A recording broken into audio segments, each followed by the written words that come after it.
오늘 본문의 말씀을 중심으로 십자가와 부활의 복음이라는 주제로 우리가 함께 말씀의 은혜를 나누고자 합니다.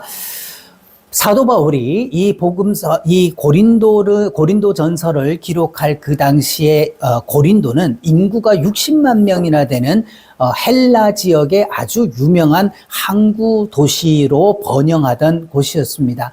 우리가 올림픽이라는 것을 그리스에서 올림픽 제전이 있었다고 한다면은 이 고린도에서는 그 올림픽과 맞먹는 이스무스 경기라고 하는 것들을 주최할 만큼 그 얼마나 번영하고 얼마나 돈이 많고 또 한마디로 말해서 얼마나 이렇게 번영한 곳인가라고 하는 것을 이것으로만으로도 이제 증명해 줄 수도 있는 것이죠. 그런 고린도에다가 이 고린도는요, 고린도 교회는 사도 바울이 2차 선교 여행 당시에 세워졌던 교회가 고린도 교회입니다. 사도행전 18장 1절을 보면 아덴을 떠나 고린도에 이르러라고 이제 기록을 해 있죠. 그래서 아덴에서 복음을 전했던 사도 바울이 거기에서 떠나서 이제 고린도로 내려와서 1년 6개월을 이 고린도에 머물면서 하나님의 말씀을 가르쳤다라고 기록을 하고 있습니다. 그런데 이 사도 바울이 고린도전서를 기록하면서요, 내가 너희 가운데 거할 때에 약하고 두려워하고 심히 떨었다라고 이렇게 자기의 처지를 설명을 하고 있어요.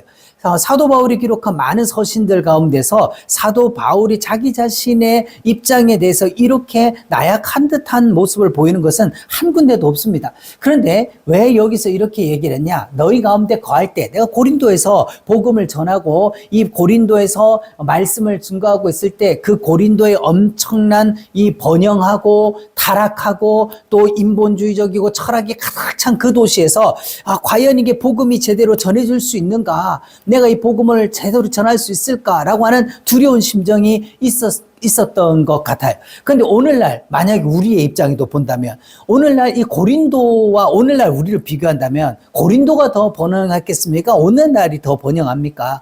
고린도의 타락과 오늘날의 타락을 비교하는 비교도 안 되겠죠.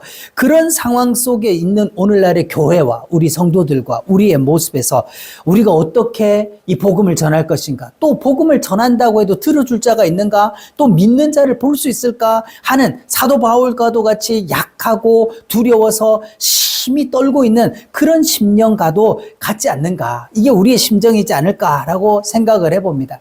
그렇다면 사도 바울은 그럼 약하고 두려워서 심히 떨어서 포기했다는 얘기인가? 내가 그 복음을 못 전하겠다. 아데네에서도 해봤는데 실패했는데 고린도에서 한다고 되겠느냐? 이런 것이 아니라는 거죠. 사도 바울은 이 고린도전서를 통하여서 우리 가운데 이 복음의 해답, 하나님의 능력의 해답을 전해주기를 원한다는 거예요. 그럼 고린도전서의 중심 주제가 무엇인가라고 하는 거죠. 성경은 똑같은 성경이지만 어떤 관점으로 보느냐에 따라서 그 해석과 의미가 참 많이 달라질 수가 있어요. 그런데 사도 바울은 이 고린도전서를 통해서 우리에게 어떤 관점을 주기를 원했는가? 고린도전서 1장 17절 함께 보면요, 그리스도께서 나를 보내심은 오직 복음을 전하게 하려 하심이로되 말의 지혜로 하지 아니함은 그리스도의 십자가가 헛되지 않게 하려 함이라 말합니다.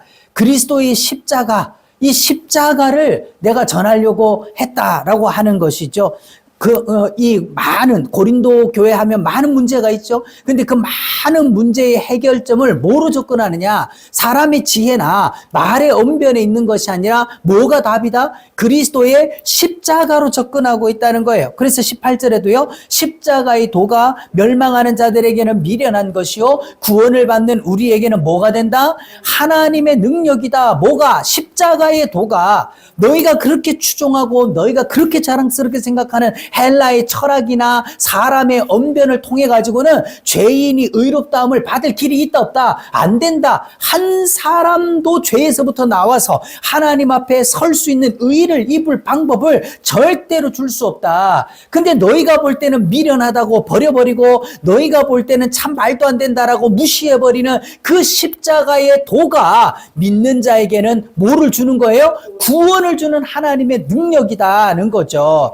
그래서 사도 바울은요, 또 고린도서 1장 23절에서 우리는 십자가에 못 박힌 그리스도를 전하니 사도 바울이 가서 사도 바울은요, 헬라 철학에 정통한 사람입니다. 단순히 유대교에만 열심히 있었던 것이 아니라 헬라 철학사에도요, 이 고린도 항구에 가보면은 사도 바울의 흉상이 새겨져 있어요. 왜? 그만큼 헬라 철학에서도 바울을 인정하는 철학자였습니다. 그들이 존경하는 아리스토텔레스, 플라톤 이런 사람하고 똑같은 반열에 바울의 흉상이 서 있는 거예요. 그 정도로 대단한 사람인데 그가 전하는 것은 나도 얼마든지 너희들과 논쟁해가지고 철학적으로 말할 수 있다. 그런데 난 그건 다 버리기로 했다. 나는 오직 뭐를 전한다? 십자가를 증거하기를 원한다. 그래서 내가 예수 그리스도와 십자가에 못 박히신 것 외에는 아무것도 알지 아니하기로 작정했다. 사실은 사도 바울이 이렇게 작정하게 된 동기가 있었죠. 그게 뭡니까? 아덴에 가서 아레오바고 언덕에서 그 헬라의 철학자들과 논쟁을 하면서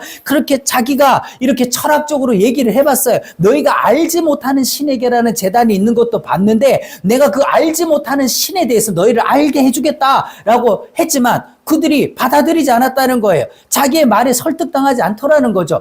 그런데 오직 뭐만이 예수의 십자가, 우리 죄를 위하여서 죽으신 그 예수님의 십자가 복음만이 사람을 변화시키더라라고 하는 것이죠. 그래서 나는 이제 십자가, 이 복음 말고는 십자가 외에 다른 것은 내가 증거하지 않겠다는 거예요.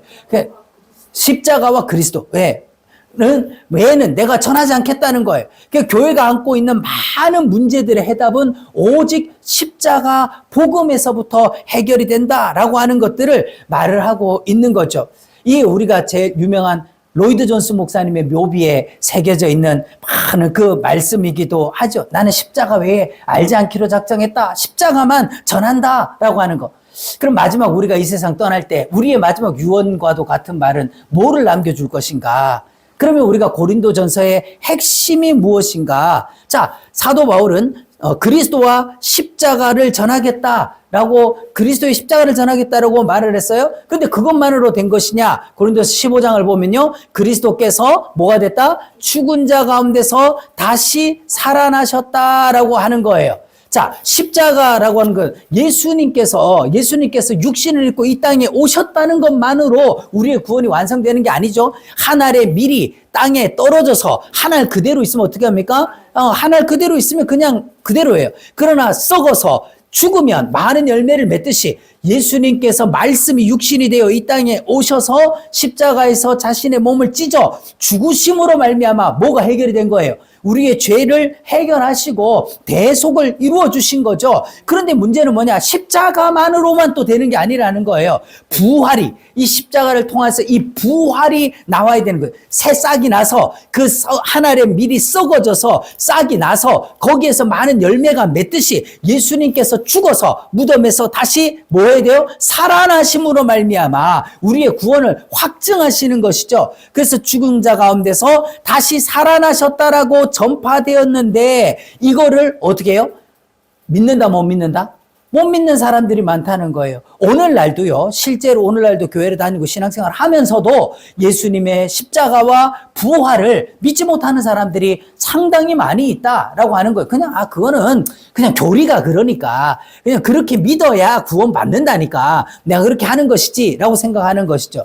그런데 만약에 그리스도께서 다시 살아나는 일이 없다면 어떻게 되는 거냐, 그러면 부활이 없다면, 십자가는 믿는데 부활은 못 믿겠습니다, 이런 사람들도 있거든요. 근데 만약 부활이 없으면 어떻게 되는 거죠? 너희 믿음도 헛것이고 그 다음에 너희가 여전히 뭐 가운데 있게 된다? 죄 가운데 있게 되고 뿐만 아니라 그리스도 안에서 잠자던 자들, 한마디로 말해서 예수님을 믿고 먼저 죽은 우리의 믿음의 선조들도 어떻게 해요? 다 망해버렸다. 그 사람들 다시 사는 게 아니라 다 썩어서 이제 흙되고 끝나버렸다. 아니야, 심지어는 그들의 영혼도 지옥 가고 끝나고 말았을 것이다 라고 하는 것이 된다는 것이죠. 자, 그렇다면 부활이 왜 중요하죠? 오늘날 우리가 십자가는 되게 중요하다고 생각을 해요. 왜? 거기서 내 죄의 문제가 해결된다 그러니까.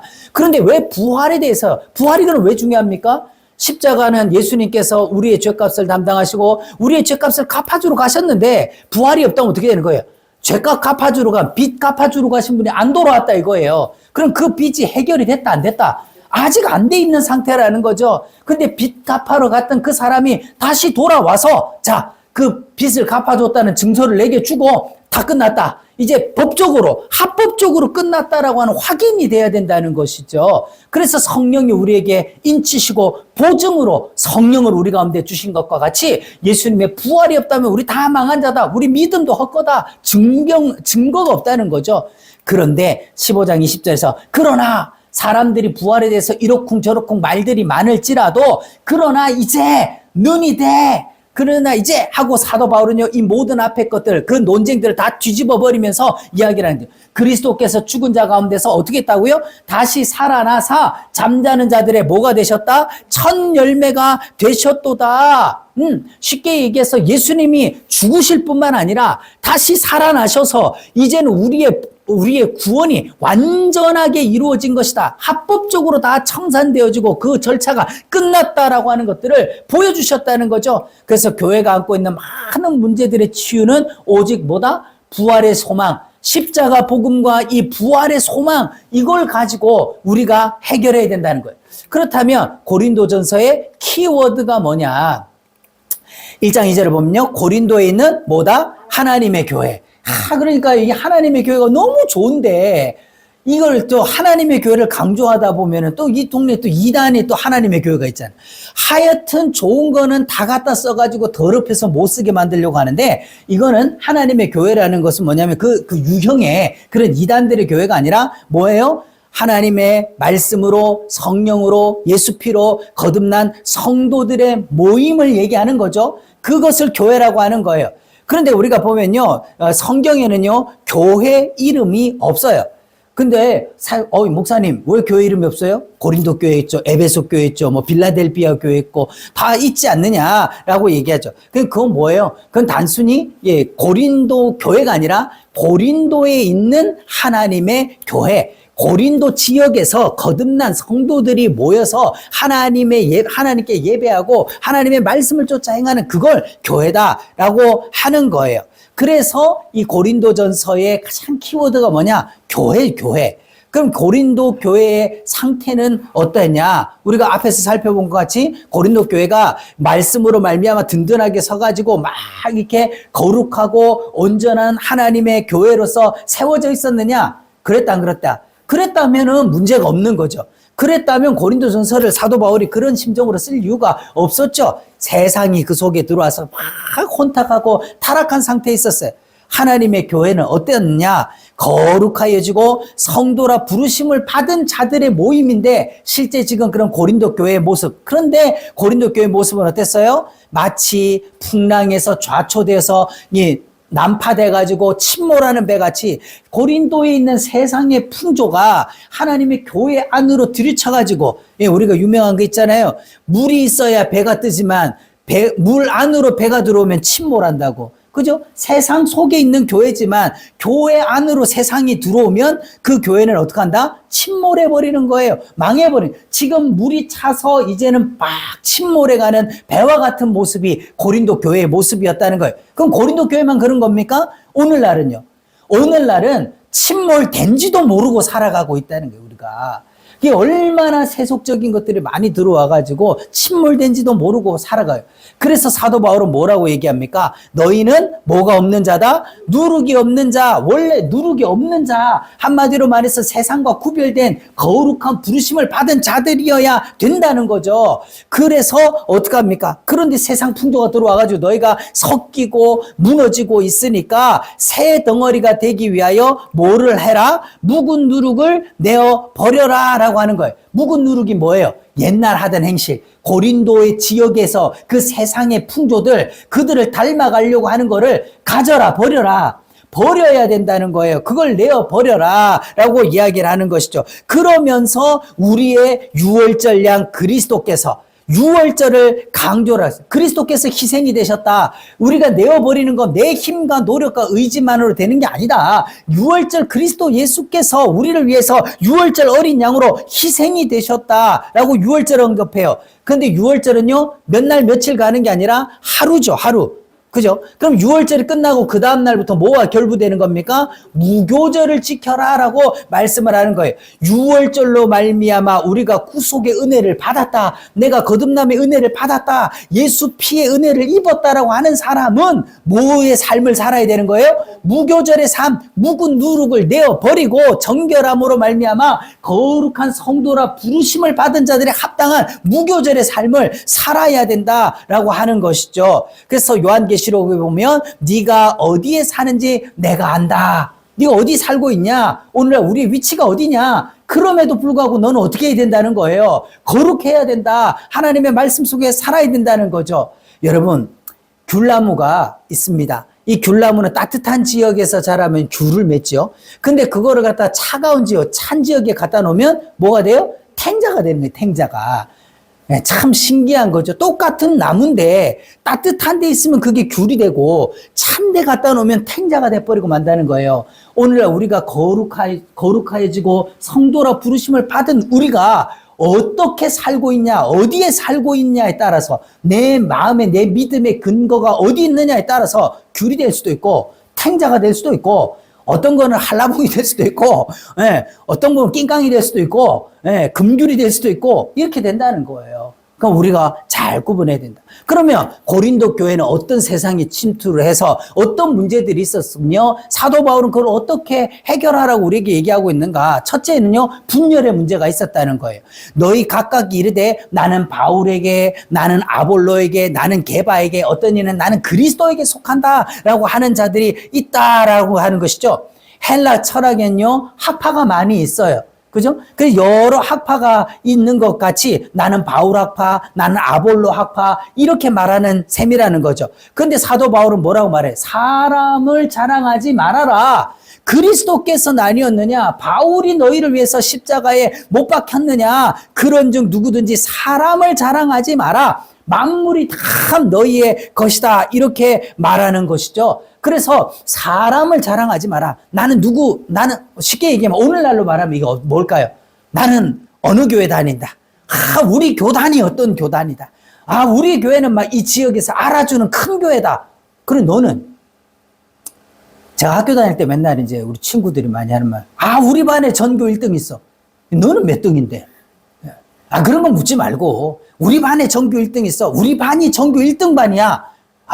그런 걸 들을 때마다 참 아이러니함을 느끼죠. 마찬가지로 오늘날 우리 성도들도요. 내가 어떤 교단에 속해 있는 교회다. 내가 이름만 대면 아는 유명한 교회에 속해 있는 성도다.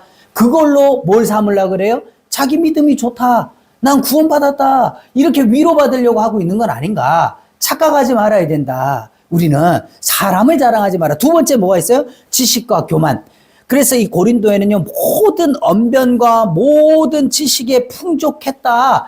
철학의 도시입니다. 돈 많습니다. 문화가 발전합니다. 그리고 이 고린도는 동서 문화가 교차하는 곳에 있었기 때문에 서양의 문물과 동양의 문물이 만나가지고 수많은 것이 얽히고 설키는 복잡한 문화를 가지고 있었어요. 그 속에서 모든 언변, 모든 지식 다 풍족해요. 그래서 사도 바울을 볼 때도 뭐라 그랬어요? 몸으로 대할 때는 약하고 그 말도 시원찮다. 글로 이렇게 썼을 때는 보니까, 필체도 그렇고, 아주 막 필력이 좋은데, 막상 만나보니까 생긴 것도 그렇고, 말도 버벅거리고, 이렇게 질자 들어가는 모든 질병들도 많아가지고, 그러고 있고, 시원찮다라고 생각을 하죠. 그런데 사도 바울은 뭐라고 말해요? 사람이 보는 것이 아니라 뭐를 증거해라? 복음의 능력으로 증거해라. 고린도서 4장 18절과 19절을 보면 어떤 이들은 내가 그들에게 나아가지 않을 걸로 생각해서 스스로 교만해졌으나 그리스도께서 허락하시면 내가 반드시 그들에게 나아가서 뭐래요? 교만한 자들의 말이 아니라 오직 그의 능력으로 알아보겠다라고 하는 거예요. 말로 되는 게 아니다. 그의 능력이다. 이게 은사, 기적, 이사 그걸 말하는 겁니까? 아니죠. 그가 전하는 뭐예요? 복음. 그 복음의 메시지를 내가 판단하겠다라고 하는 거예요. 세 번째로는요. 음행이 있었다는 거예요. 고린도전서 5장에 보면 너희 중에 심지어 음행이 있다는 말을 들으니 그런 음행은 이방인들 중에도 없는 것이다. 세상도 안 하는 짓을 교회가 그렇게 할 수 있느냐라고 하는 것이죠. 근데 이건요. 이제는 2000년 전에 고린도의 문제가 아니라 오늘날의 문제가 돼버린 거예요. 그때 사도 바울은 뭐라고 말합니까? 더러운 행실 끊어버려야 된다. 5장 2절과 5절에 어찌하여서 너희가 그러한 일을 듣고도 통한이 여기지 아니하고 너희 중에서 그들을 쫓아내지 않았느냐? 쫓아내야 된다. 왜 그러느냐? 마지막 날에 육신은 멸하시고 영혼을 살릴 그리스도 앞에서 심판받을 때 우리가 주 예수의 날에 뭘 받게 하기 위해서? 구원받게 하기 위해서 지금 그 육신의 쾌락 쫓아가고 육신의 그런 죄악들을 타협하고 살다 보면 다 망한다. 그를 쫓아내라 라고 말하는 거죠. 실제로 보면 이런 말씀을 들을 때 오늘날 우리의 교회와 오늘날 이 시대 상황 속에서 참 생각해 볼 것들이 많은 문제들을 얘기하고 있어요. 네 번째로요, 세상 법정에다 고발하는 것. 예, 고린도서 6장 1절에서 6절을 보면요, 너희 중에 다툼이 있는데 불의한 자들 앞에서 교회에서 경히 여김을 받는 자들을 세워서 믿지 않은 자들 앞에서, 한마디로 말해서 교회에서 다툼과 분쟁이 생기면 그걸 어떻게 했다는 겁니까? 세상 법정에다 가가지고 그리스도의 지배를 받지 않는 자들 앞에서 판단을 받는다. 그리스도의 몸이. 예, 그런 일들을 벌이고 있다는 거예요. 과거에 과거라고 교회에 문제가 없습니까? 문제 많고 어려움 많았죠. 그럴 때에 교회가 세상 법정에다가 교회의 문제를 가지고 가는 것을 부끄럽게 생각을 했어요. 어떡하든지 간에 기도하고 서로 이렇게 하면서 어떡하든 교회 안에서 말씀으로 성령으로 해결하려고 몸부림을 쳤었어요. 근데 오늘날은 어떻습니까? 아무렇지도 않게 그냥 고소고발을 해댑니다. 심지어는 내부 고발을 해가지고 없던 것까지 그냥 다 세상에다가 던져놓고는 온갖 세상의 비난과 조롱과 화살들을 다 교회가 맞도록 하고 있죠. 그래서 사도 바울은 이렇게 얘기하는 거예요. 이미 뚜렷한 허물이 있다. 한마디로 말해서 너희가 세상 법정에 믿지 않는 자들에게 이 판단을 맡겼다는 것부터가 이미 그것은 잘못된 거다. 예, 잘못됐다. 그리고 차라리 불의를 당하는 것이 낫지 않느냐? 차라리 속는 것이 낫지 않느냐? 그거 가지고 세상에서 싸울 것이 아니다. 왜 그러느냐? 로마서 2장 24절에 보면요, 너희의 행실 때문에 나의 거룩한 이름이 이방인들 가운데서 어떻게 돼요? 모독을 당하고 있다는 거예요. 세상 사람, 믿지 않는 사람들이 그걸 볼 때 교회를 뭐라고 말을 하겠느냐? 야, 예수 믿는 게 저런 거냐? 아니, 교회가 저렇게밖에 안 되는 거냐? 라고 할 때에 누구의 이름이 모독을 당하는 거예요? 그건 성도가 아니라, 목사가 아니라, 교회가 문제가 아니라 뭐예요? 하나님의 거룩한 이름이 모독을 당하는 거라는 거예요. 왜? 교회의 머리가 누구시니까? 그리스도시니까. 그래서 차라리 너희가 불의를 당하고 속는 게 낫지 않느냐? 뭘 위해서? 그냥 자기가 인내하고 참으면 복 받으려고? 그것이 아니라 하나님의 거룩한 이름을, 그 거룩한 이름을 지키기 위해서, 우리가 그걸 위해서 그렇게 해야 된다는 거예요. 그럼 이와 같은 문제가 왜 일어나게 됐냐? 사도 바울은 뭘 망각했다는 거예요? 복음, 특별히 십자가 이 부활의 복음을 망각했기 때문에 이런 일들이 벌어졌다. 그래서 사도 바울은 알지 못하느냐라고 하는 것을 이 고린도전서에서만도 7번이나 알지 못하느냐라고 하는 거예요. 그래서 고린도전서 3장 16절에서는요, 너희가 하나님의 성전인 것과 하나님의 성령이 너희 안에 계시는 것을 알지 못하느냐. 이 교회 분열이 있다. 누구 파에 속했다, 누구에게 속했다, 이런 걸 책망하는 그 문맥 속에서요, 하나님의 성령이 너희 가운데 계신다 라는 걸 말하죠. 6장 19절에서는요, 너희 몸은 너희 가운데 계신 성령의 전인 줄을 알지 못하느냐. 한마디로 말해서 너희 육체를 더럽히는 것은 뭘 한다는 거예요? 하나님의 성전을 더럽히는 것이고 하나님의 몸을 찢는 것이다. 그런 일들을 해서는 안 된다라고 하는 것을 말하는 거죠. 6장 2절에서 3절을 보면요, 성도가 세상을 판단할 것을 너희가 알지 못하느냐? 우리가 천사를 판단할 것을 너희가 알지 못하느냐라고 말하고 있어요. 쉽게 얘기하면 우리가 세상을 마지막 날에 가서 판단해야 될 건데 세상이 우리를 판단하게 한다는 것 자체가 이미 너희는 하나님의 거룩함을 모독하는 것이다. 하나님의 거룩함을 깨뜨린 것이다. 라고 하는 것을 말하는 것이죠. 그렇다면 이 많은 문제들 앞에서 사도 바울이 우리에게 제시하는 답이 뭡니까? 이 많은 문제들 앞에, 문제 많은 교회 앞에 뭐가 있어요? 고린도전서에는 은사장이 있다는 거죠. 은사. 자, 이게 참 놀라운 거예요. 고린도서 1장 7절을 보면 너희가 모든 은사에 부족함이 없다. 고린도 교회는요, 은사가 많은 교회였어요.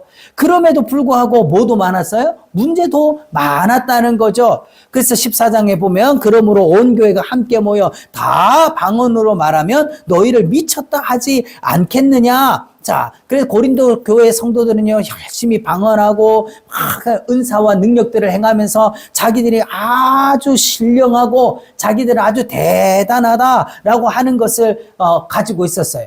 이 은사를 무시하거나 은사 필요 없다는 게 아닙니다. 바울도 방언이나 이런 은사를 부정한 게 아닙니다. 중요한 건 뭐예요? 그걸 통해서 병 고치는 거, 귀신 내쫓는 거, 그걸 통해서는 뭐가 없다는 거예요? 구원을 얻을 수 없다는 거예요.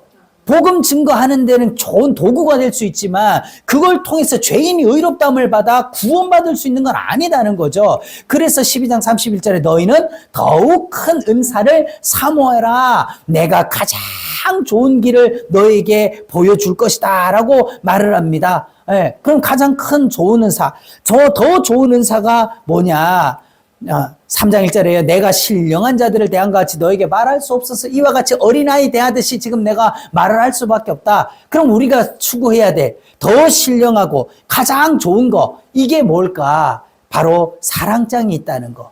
참 또 놀라운 거죠. 이 문제 많은 교회에 사랑장을 또 얘기하고 있다는 거. 13장 1절에 보면 사람 방언, 천사의 말 이런 것들이 있다 해도 사랑이 없으면 우리는 꽹과리다. 예언하는 능력이 있고 지식을 알고 모든 산을 옮길 만한 믿음이 있을지라도 뭐가 없으면 사랑이 없으면 아무것도 아니다. I am nothing. 나는 아무것도 아니다 라고 하는 거예요. 그래서 13장 3절에 내가 내게 있는 모든 것으로 구제하고 또 내 몸을 불사르게 내줄지라도 사도 바울은 아주 지금 격한 마음을 가지고요. 극단적인 비유를 드는 거예요. 네가 네 몸을 불사르는 데까지 내어주도록 너를 갖다 준다고 해도 뭐가 없으면 사랑이 없으면 내게 아무 유익이 없다라고 하는 것을 말씀을 하는 것이죠. 그래서 여러분 우리가 나는 포도나무요 너희는 뭐다? 가지다. 그러면 극상품 포도나무에 접붙임을 받은 포도가지라고 한다면 그 포도가지 끝에서는 뭐가 맺혀야 돼요? 극상품 포도가 맺혀져야 되는 게 당연한 것 아닌가? 사랑이신 하나님을 닮은 신앙 인격이 가장 좋은 길이다. 내가 너에게 가장 좋은 길을 보여줄게. 누구 닮으라는 것입니까? 그리스도를 닮아라. 그리스도를 닮아가야 되는 것이다. 그걸 말씀하고 있는 거죠. 문제 많은 교회에 보낸 서신에요. 또한 뭐가 있다? 부활장. 정말 어떻게 보면 이 고린도 전서가 우리에게 주어지지 않았다라고 한다면 교회가 무엇인지, 복음이 무엇인지, 부활이 무엇인지 우리가 이것들을 잘 알 수가 없었을 거예요. 근데 이 부활장을 우리 가운데 줬다. 15장 12절에 그리스도께서 죽은 자 가운데서 살아나셨다 전파되었거늘 어찌하여 뭐가 없다고 하냐? 부활이 없다고 하냐? 근데요 오늘날 이 말씀을 읽고 들으면서도요 여전히 성도들의 마음속에 뭐가 없어요? 부활에 대한 확신이 없는 거예요. 그냥 이건 말일 뿐이야. 이건 그냥 성경이 그렇다는 거예요. 그렇다니까 그런가 보다 그러는 거죠. 그럼 만일 부활이 없다면, 내세가 없다면요 모든 사람 가운데서 우리가 더 제일 불쌍한 게 사도 바울일 거고 그 다음에 순교자들일 것이고. 여러분 오늘날도 보면은요 교회를 다녀요. 이 십자가와 부활을 수도 없이 설교를 듣는다라고 하면서도요 사람들 마음속엔 어떤 겁니까? 뭐 내세 있으면 좋고 뭐 없어도 그만이고 뭐 지금 뭐 천국 있고 지옥 있고 뭐 있으면 좋고 없으면 뭐 없어도 뭐 지금도 살만한데 이렇게 안일하게 주님이 오셔도 좋고 안 오셔도 좋고 뭐 그냥 그렇게 살다가 가면 되지 않나? 뭐 별 손해볼 거 없는데 이런 뜨뜻미지근한 신앙생활을 우리가 하고 있는 것이 아닌가. 그래서 교회가 타락을 하는 거죠. 주님의 재림에 대한 경각심이 없으니까. 단순히 주님이 재림하는 날에 혼인잔치 해가지고 우리가 천국에서 잘 먹고 잘 사는 것이 얘기가 아니라 그 전에 반드시 뭐가 시행되는 거예요? 심판이 있다는 거예요. 재림을 강조하는 이유는요 심판 때문에 그런 거예요. 심판에 대해서 우리가 예비가 되어 있는가? 예비되어 있는 사람은 천국 잔치에 올라가는 거죠. 그러나 그것이 예비되지 않는 사람은 요한계시록처럼 산하 바위와 내 위에 쏟아져서 하나님의 진도에서부터 나를 가려달라. 그래도 된다 안 된다? 안 된다는 것이죠. 고린도서 15장 58절에 내 사랑하는 형제들아 흔들리지 말고 항상 주의 일에 더욱 힘쓰는 자가 되라. 왜? 지금 흔들리고 있다는 거예요. 오늘날 교회를 다니는 성도들 마음 수도 없이 흔들리지 않습니까? 내가 교회를 계속 다녀야 되나?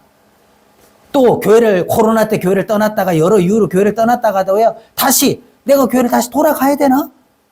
자기들 스스로가 그냥 나는 가나안 신자다. 교회 출석은 안 하는데 예수는 안 버렸다. 이렇게 얘기하면서 다니고 있는 수많은 사람들. 그런데 우리 믿음의 형제들에게 이야기하는 거예요. 항상 주의 일에 힘쓰는 자가 되라. 흔들리지 마라. 왜요? 주님의 약속이 흔들리지 않으니까. 주님의 약속이 변하지 않을 거니까. 주님의 재림과 주님의 심판과 구원은 변하지 않을 거니까. 흔들리지 마라. 너희 수고가 주 안에서 어떻다? 헛되지 않다. 사람이 볼 때는 헛된 것 같고, 사람이 볼 때 미련한 것 같고, 사람이 볼 땐 별 가치 없는 것 같지만 절대 헛되지 않다. 십자가 고난이 꽃이라고 한다면 부활은 뭐다? 열매다 하는 거예요. 이 엄청난 부활장이 있다는 거. 그래서 사도 바울은요, 이런 많은 문제 있는 교회를 향해서도요, 결코 실망하지 않았다는 거죠. 고린도전서 1장 4절에 그리스도 예수 안에서 너에게 주신 하나님의 은혜로 말미암아 내가 너희를 위하여 항상 하나님께 감사한다. 우리 같으면 어떻게 해요? 내가 너희를 어떻게 가르쳤는데, 내가 얼마나 훈련을 시켜, 제자 훈련시키고, 성경 공부시키고, 삼기도 끌고 다니고, 기도 올라다니고 말이에요. 성경 암송시키고, 그렇게 1코스, 2코스, 3코스, 4코스 돌아가지고 홈런까지 치도록 만들어서 다 해놨는데, 어떻게 그럴 수가 있냐, 이 나쁜 놈들아. 우리 같으면 그럴 수 있을지도 모르겠어요. 그런데 사도 바울은 실망하지 않았다. 낙심하지 않았다. 오히려 항상 하나님께 감사한다. 이게 사람의 힘과 능력이 아니라는 거죠. 8절에서 9절을 보면 너희를 우리 주 예수 그리스도의 날에 책망할 것이 없는 자로 끝까지 견고하게 누가 하신다는 거예요. 누가? 그리스도께서 하실 거예요. 하나님께서 그렇게 하실 거기 때문에 너희를 예수 그리스도와 우리 주와 더불어 교제하게 하시는 하나님은 어떻게 하다? 미쁘시다. 사람은 했다 뺐다 넘어지고 자빠지고 승질나면 버리기도 하고 배신도 하고 그렇게 하지만 하나님은 일양 미쁘시다. 참 믿을만 하다는 거죠. 하나님은 전혀 창세기로부터 요한계시록에 이르기까지 그가 하신 약속의 말씀들을 단 하나도 어기거나 변경하지 아니하시는 그 하나님은 믿을 수 있는 하나님이시기 때문에 나는 실망하지 않는다. 항상 하나님께 감사한다. 그래서 고린도 성도가 아닌 하나님의 미쁘심을 믿기 때문에 사도 바울은 감사했죠. 저도 목회자로서 어떻게 보면 이 미쁘심, 이 감사, 이것이 우리 가운데 있어야 되죠. 교회와 성도들의 현실들을 바라볼 때는 낙심하고 실망하고 넘어지고 좌절이 올 때도 있을 수 있어요. 그렇지만 사람이 아니라 하나님의 미쁘심을 바라볼 때는 우리는 실망하거나 좌절하거나 넘어지거나 낙심할 필요가 없는 거죠. 그럼 오늘날 우리의 시대를 한번 점검해 봅시다. 마치 이 시대가 사사시대에 각기 자기 소견에 옳은 대로 행하면서 타락했던 그 시대와도 같이 오늘날의 교회가 그런 모습은 아닌가. 그죠? 누가 지도자가 없어요.